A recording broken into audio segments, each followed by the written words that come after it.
প্রিয় শিক্ষার্থীবৃন্দ, আসসালামু আলাইকুম। আমি আসাদুজ্জামান সুমন, প্রভাষক, তথ্য ও যোগাযোগ প্রযুক্তি বিভাগ, ডেমরা ইডেল কলেজ। আশা করি তোমরা সকলেই ভালো আছো। তোমাদের সাথে এটি আমার প্রথম ক্লাস। তো প্রথম ক্লাসে আমি তোমাদের সাথে যে বিষয়টি নিয়ে কথা বলবো সেটি হচ্ছে এই তথ্য ও যোগাযোগ প্রযুক্তি অর্থাৎ আইসিটি। এই সাবজেক্টটা জন্য আমরা কোন কোন বই ফলো করতে পারি, এর মানবন্টন কেমন হয়ে থাকে এবং এর মধ্যে কোন কোন অধ্যায় আছে, কিভাবে পড়লে আমি এই সাবজেক্টটিতে ভালো রেজাল্ট করতে পারি, এইসব বিষয় নিয়ে আমি কথা বলবো। তো শুরুতেই চলো দেখে নেওয়া যাক যে কোন কোন বই আমাদের ফলো করতে হবে বা ফলো করা উচিত।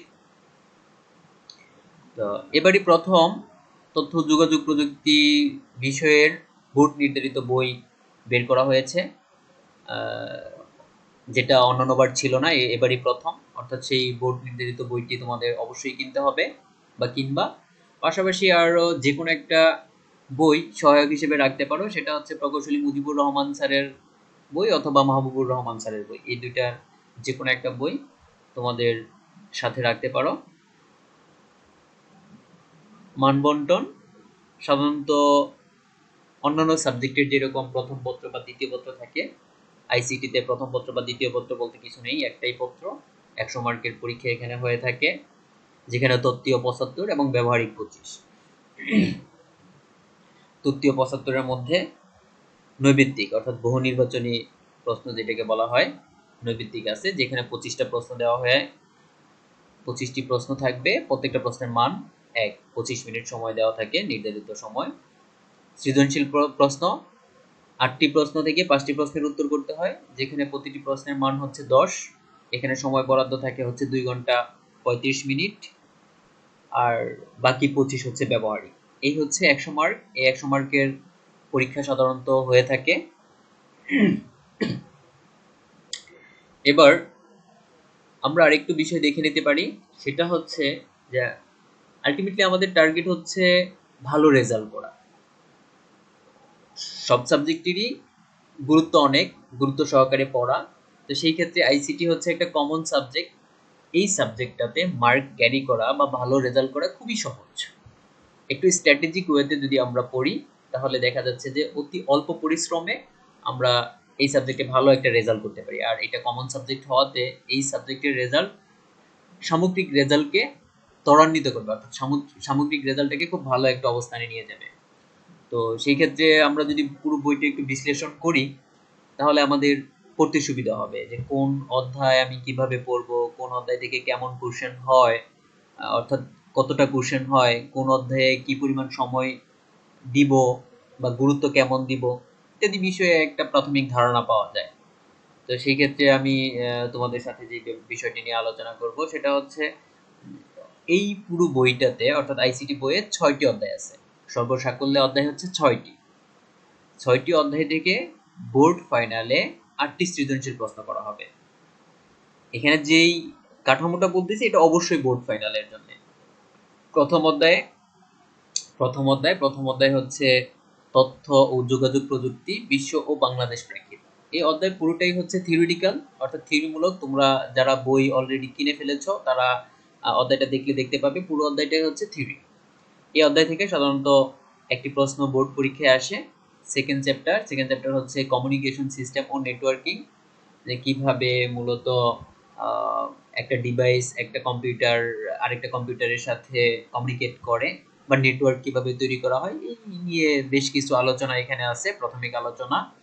তো এই জায়গা থেকে একটি পরীক্ষা একটি কোশ্চেন পূর্ণাঙ্গ একটি সেট পরীক্ষায় আসে, অনেক সময় একের অধিকও প্রশ্ন এখান থেকে করা হয়। একের অধিক কিভাবে?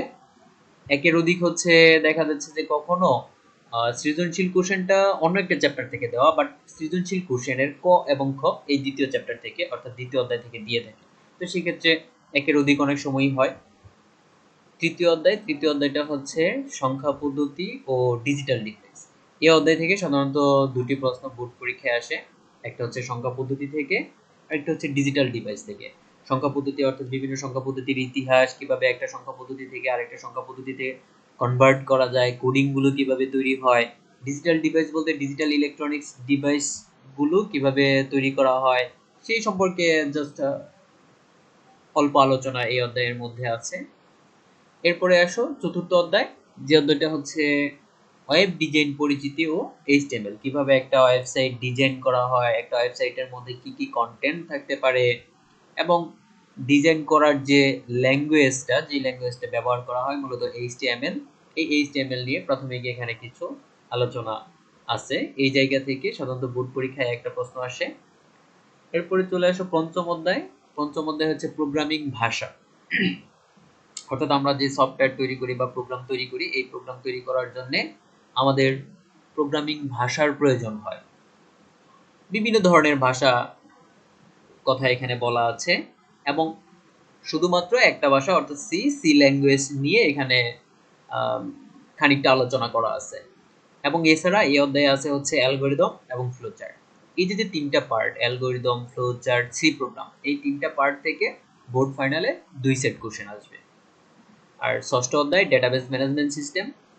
আমরা জানি যে ডেটা হচ্ছে পৃথিবীর সব থেকে মূল্যবান সম্পদ, সুসজ্জিত ডেটা, সুশৃঙ্খল ডেটা, এটা হচ্ছে পৃথিবীর সব থেকে মূল্যবান সম্পদ। এই ডেটাটা আমরা কিভাবে সুশৃঙ্খল ভাবে রাখতে পারি, তার নিরাপত্তা কিভাবে দিতে পারি, কিভাবে ডেটাটাকে সাজিয়ে গুছিয়ে রাখা যায়, কিভাবে সহজেই ডেটাটা খুঁজে বের করে নিয়ে আসা যায়, এই সংক্রান্ত যে কাজগুলো সেগুলোকে মূলত ডেটাবেস ম্যানেজমেন্ট সিস্টেম বলা হয়ে থাকে। এই অধ্যায় থেকে বোর্ড ফাইনালে এক্সেট কোশ্চেন আসে।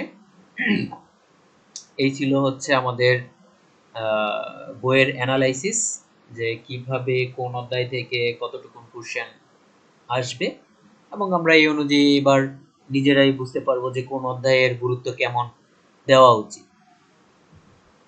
এবার চলো মূল আলোচনায় চলে যাই। আজকের আলোচনা হচ্ছে প্রথম অধ্যায়। যেহেতু তোমাদের অলরেডি একটা এমটি পরীক্ষার ডেট দেওয়া হয়ে গেছে এবং এমটি পরীক্ষায় প্রথম অধ্যায়টা সিলেবাসে রাখা, সিলেবাসে আছে, তো প্রথম অধ্যায়টা দেখব। প্রথম অধ্যায় নিয়ে অলরেডি তোমরা একটা লেকচার দেখে ফেলেছ। প্রথম অধ্যায় তথ্য ও যোগাযোগ প্রযুক্তি, বিশ্ব ও বাংলাদেশ প্রেক্ষিত। তো প্রথম অধ্যায়ের শুরুর যে টার্মটা সেটাই হচ্ছে বিশ্বগ্রাম, বিশ্বগ্রামের ধারণা, কনসেপ্ট অফ গ্লোবাল ভিলেজ। যে গ্লোবাল ভিলেজটা কি, বিশ্বগ্রামটা কি। তো বিশ্বগ্রাম যে শব্দটা, এই শব্দটা মূলত আসছে কোথায় থেকে সেই ইতিহাস আমরা শুরুতে একটু জেনে নেই, তারপরে আসতেছি যে বিশ্বগ্রাম কি জিনিস এবং এটার মাধ্যমে মূলত কি করা হয়। তো মার্শাল ম্যাকলুহান নামক একজন কানাডিয়ান বিজ্ঞানী বা দার্শনিক, যিনি সর্বপ্রথম তার প্রকাশিত গ্রন্থ দ্য গুটেনবার্গ এবং আন্ডারস্ট্যান্ডিং মিডিয়া, এই বইয়ের মধ্যে গ্লোবাল ভিলেজের কথাটি তিনি প্রথম উল্লেখ করেন। যেহেতু তিনি প্রথম এই গ্লোবাল ভিলেজ শব্দটা উল্লেখ করেন, এই কারণে তাকে গ্লোবাল ভিলেজ বা বিশ্বগ্রামের প্রবক্তা বলা হয়। এটা প্রায়ই এমসিকিউ পরীক্ষাতে আসবে যে গ্লোবাল ভিলেজ বা বিশ্বগ্রামের প্রবক্তা কে, মার্শাল ম্যাকলুহান। এই মার্শাল ম্যাকলুহান তিনি যেই ব্যাপারটা মনে করেন সেটা হচ্ছে ইলেকট্রনিক কমিউনিকেশন প্রযুক্তির ব্যাপক বিস্তারের ফলে সময় এবং দূরত্ব সংকুচিত হয়ে পৃথিবী একটি গ্রামে পরিণত হচ্ছে। এই যে কনসেপ্টটা, এই কনসেপ্টটা তিনি প্রথম অনুধাবন করেন বা উল্লেখ করেন। এই যে প্রযুক্তির এই বিস্তৃতিকে তিনি ইলেকট্রনিক নার্ভাস সিস্টেম নামে আখ্যায়িত করেছেন। যেই নার্ভাস সিস্টেমের সাথে সংযুক্ত হয়ে পৃথিবী ক্রমেই একটা ছোট গ্রামে ধাবিত হচ্ছে, যেটাকে আমরা গ্লোবাল ভিলেজ বা বিশ্বগ্রাম নামে পরিচিত যেটা।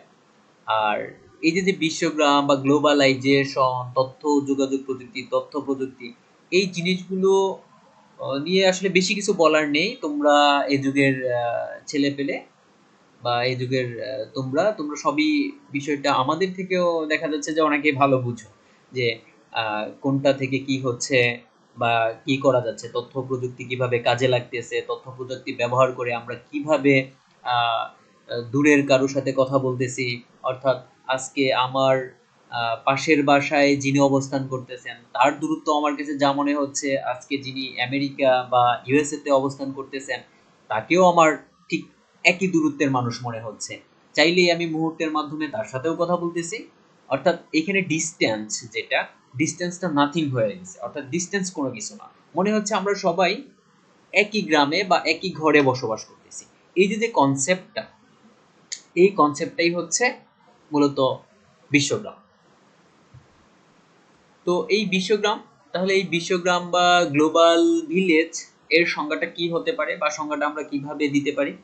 এই সংজ্ঞাটা অনেক ইম্পর্টেন্ট। প্রায় পরীক্ষাতেই দেখা যাচ্ছে যে সৃজনশীল কোশ্চেনের ক নাম্বারে অর্থাৎ জ্ঞানমূলক যে প্রশ্নটা, সেখানে এই প্রশ্নটা করা হয়ে থাকে যে গ্লোবাল ভিলেজ বা বিশ্বগ্রাম কি। তো ওই যে যেটা বললাম যে পৃথিবীর সকল মানুষ আমরা যখন একটা একক সমাজে বসবাস করব এবং পরস্পর পরস্পরের সাথে তথ্যের আদান প্রদান করতে পারবো বা সেবা প্রদান করতে পারবো, তখন সেই কাঠামোটাকে অর্থাৎ সেই যে প্ল্যাটফর্মটাকে, সেই প্ল্যাটফর্মটাকে আমরা বলবো বিশ্বগ্রাম। এখানে একক সমাজ, একক সমাজ বলতে বুঝাচ্ছি যে যেই সমাজে কোনো ভেদাভেদ নেই। আজকে আমি উচ্চ শিক্ষিত বা হচ্ছে আমি প্রতিষ্ঠিত, মানে আমি ইন্টারনেট ব্যবহার করে আরেকজনের সাথে কথা বলতে পারবো, একজন রিক্সা চালক কথা বলতে পারবে না। ব্যাপারটা এরকম না। পৃথিবীর সকল মানুষকে একটা কাতারে নিয়ে আসা হয়েছে, একটা সমাজে নিয়ে আসা হচ্ছে। যে এই যে একটা সমাজে নিয়ে আসতেছে, এটা কিসের মাধ্যমে? এই বিশ্বগ্রামের মাধ্যমে। তো বিশ্বগ্রামের খুব সুন্দর সংজ্ঞাটা আমরা কি বলতে পারি, সেটা হচ্ছে গ্লোবাল ভিলেজ হচ্ছে এমন একটি পরিবেশ যেখানে পৃথিবীর সকল মানুষই একটি একক সমাজে বসবাস করে এবং ইলেকট্রনিক মিডিয়া ও তথ্য প্রযুক্তি ব্যবহারের মাধ্যমে একে অপরকে সেবা প্রদান করে। এমন যে প্ল্যাটফর্মটা, সেই প্ল্যাটফর্মটাকে আমরা মূলত বিশ্বগ্রাম বলবো। তো এই যে বিশ্বগ্রাম, এই বিশ্বগ্রাম প্রতিষ্ঠা করার জন্য আমাদের বেশ কিছু উপাদানের প্রয়োজন হয়। আপনা আপনি বিশ্বগ্রামটা তৈরি হয় না। আমি চাইলেই এখন যে আমার যে বন্ধু যিনি আমেরিকাতে থাকেন তার সাথে কথা বলতে পারবো না। তার সাথে যদি আমি কথা বলতে চাই, তাহলে আমার মিনিমাম কিছু রিকোয়ারমেন্টের প্রয়োজন হবে। সেই মিনিমাম রিকোয়ারমেন্টগুলোকে আমি বলতেছি যে বিশ্বগ্রামের উপাদান, অর্থাৎ আমার হার্ডওয়্যার লাগবে। আমি যদি কারোর সাথে কথা বলতে চাই ওভার ইন্টারনেটের মাধ্যমে, তাহলে দেখা যাচ্ছে যে আমার অবশ্যই একটা মোবাইল ফোন লাগতে পারে, ল্যাপটপ লাগতে পারে, অর্থাৎ কম্পিউটার লাগতে পারে। এই হার্ডওয়্যারের মধ্যে কি কি থাকতে পারে? কম্পিউটার থাকতে পারে, এর সাথে থাকতে পারে সংযুক্ত বিভিন্ন পেরিফেরাল ডিভাইস। পেরিফেরাল ডিভাইস বলতে তোমার এখানে audio video recorder, smartphone, satellite, radio, television, এই সব কিছুই মূলত আমরা এই হার্ডওয়্যারের অংশ মনে করব। যে এই হার্ডওয়্যার, এই জিনিসগুলো থাকলেই কেবলমাত্র আমি কি করতে পারি? বিশ্বগ্রাম প্রতিষ্ঠা করতে পারি। এরপর দ্বিতীয় যে উপাদানটা, দ্বিতীয় উপাদান হচ্ছে সফটওয়্যার।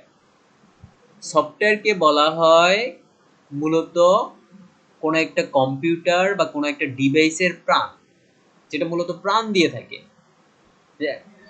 মূলত সফটওয়্যার ছাড়া কোনো ডিভাইসই রান করা যায় না, কোনো ডিভাইসই চালানো যায় না। আমরা বাজার থেকে যেটা কিনে নিয়ে আসি সেটা জাস্ট একটা বাক্স মাত্র।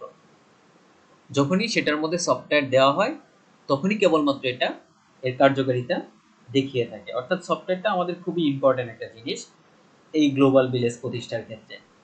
তো সফটওয়্যারের মধ্যে বিশেষ করে এই যে অপারেটিং সিস্টেম সফটওয়্যার, অর্থাৎ অপারেটিং সিস্টেম সফটওয়্যার যদি না থাকে, তাহলে কিন্তু আমি কোনোভাবেই ডিভাইসটা অপারেট করতে পারবো না। যেমন তোমার কাছে যদি উইন্ডোজ না থাকে বা হচ্ছে লিনাক্স না থাকে, ইউনিক্স না থাকে, তাহলে কিন্তু তুমি কোনোভাবেই কম্পিউটারটা রান করতে পারবে না, কম্পিউটারটা চালাতে পারবে না। এরপরে তুমি যদি আবার কোনো একটা ওয়েবসাইটে ঢুকতে চাও, তাহলে তোমার ব্রাউজিং সফটওয়্যার লাগবে। এরপরে বিভিন্ন ধরনের কমিউনিকেশন সফটওয়্যার লাগবে। এই সফটওয়্যারগুলোই হচ্ছে মূলত গ্লোবাল ভিলেজের অন্যতম উপাদান। এরপরে আসা হচ্ছে নেটওয়ার্ক সংযুক্ততা। তোমার কাছে হার্ডওয়্যার আছে, তোমার কাছে সফটওয়্যার আছে, বাট তোমার কাছে নেটওয়ার্ক নাই, আই মিন ইন্টারনেটটা নাই, কানেকশনটা নাই, তাহলে কিন্তু আবার কোনোভাবেই বিশ্বগ্রাম প্রতিষ্ঠা হবে না। অর্থাৎ সংযুক্ততা বা কানেক্টিভিটি, এটা মোস্ট ইম্পর্টেন্ট একটা পার্ট। এটাকে বলা হয় বিশ্বগ্রাম প্রতিষ্ঠার মেরুদণ্ড। অর্থাৎ কানেক্টিভিটি বা সংযুক্ততা বা নেটওয়ার্ক বা ইন্টারনেট হচ্ছে গ্লোবাল ভিলেজের মেরুদণ্ড।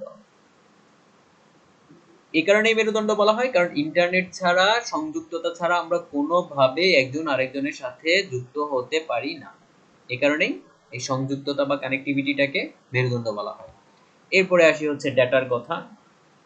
ডেটা, যেটা আমি আগেই বলে এসেছি যে ডেটা হচ্ছে পৃথিবীর সবচেয়ে মূল্যবান সম্পদ, সুশৃঙ্খল ডেটা। অর্থাৎ আমরা পরস্পরের সাথে যে কথা বলবো বা আদান প্রদান করব, অবশ্যই কোনো ফাইল, অডিও, ভিডিও, ইমেজ, বিভিন্ন কিছু ট্রান্সফার করব বা তাদের থেকে নিব। এই সমস্ত কিছুকেই মূলত ডেটা বলা হয়ে থাকে। এগুলি হচ্ছে ডেটা। এটাও বিশ্বগ্রামের একটা অন্যতম উপাদান। এরপরে হচ্ছে মানুষের সক্ষমতা। আমার কাছে হার্ডওয়্যার আছে, সফটওয়্যার আছে, নেটওয়ার্ক আছে, বাট ডিভাইস চালানোর সক্ষমতা আমার নাই। তাহলে কিন্তু আবার গ্লোবাল ভিলেজ প্রতিষ্ঠা করেও কোনো লাভ হচ্ছে না, বা গ্লোবাল ভিলেজের যে সুবিধাটা, অ্যাডভান্টেজটা, সেটা কিন্তু আমরা নিতে পারবো না। অর্থাৎ আমার মানুষের মধ্যে সেই সক্ষমতাটা থাকতে হবে যাতে প্রত্যেকেই কি করতে পারে, এই হার্ডওয়্যার বা সফটওয়্যার চালাইতে পারে, সেই সক্ষমতাটা অবশ্যই থাকতে হবে। তো আশা করি তোমরা সকলেই বুঝতে পেরেছো যে গ্লোবাল ভিলেজটা কি এবং এটা প্রতিষ্ঠা করতে আমাদের কি কি উপাদান প্রয়োজন হয়। গ্লোবাল ভিলেজ সম্পর্কে বিস্তারিত আলোচনা নেক্সট ক্লাসে তোমাদের সাথে করব।